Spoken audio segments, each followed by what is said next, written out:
Mababaliwala lahat ng gagawin mong kabutihan pagka wala kang kasamang pag-ibig.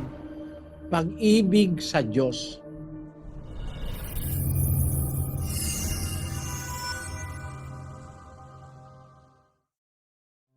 Kahit lahat ng mabuti, kabutihan ang gawin mo, kahit lahat ng pananampalatayang dapat magawa ay magawa mo na, hindi sapat yun.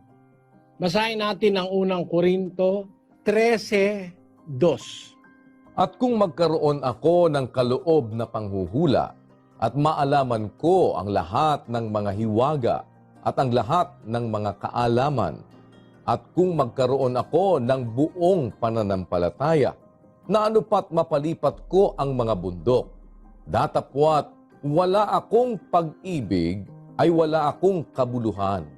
At kung ipagkaloob ko ang lahat ng aking mga tinatangkilik upang ipakain sa mga dukha, at kung ibigay ko ang aking katawan upang sunugin, datapwat wala akong pag-ibig, ay walang pakikinabangin sa akin. Mababaliwala lahat ng gagawin mong kabutihan pagka wala kang kasamang pag-ibig.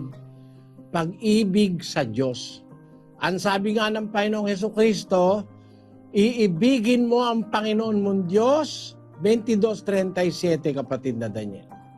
At sinabi sa kanya, iibigin mo ang Panginoon mong Diyos ng buong puso mo at ng buong kaluluwa mo at ng buong pag-iisip mo.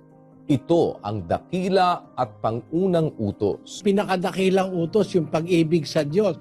Kaya sabi ni Pablo, kahit meron na ako ng lahat ng pananampalataya, kung wala naman akong pag-ibig, wala akong kabuluhan.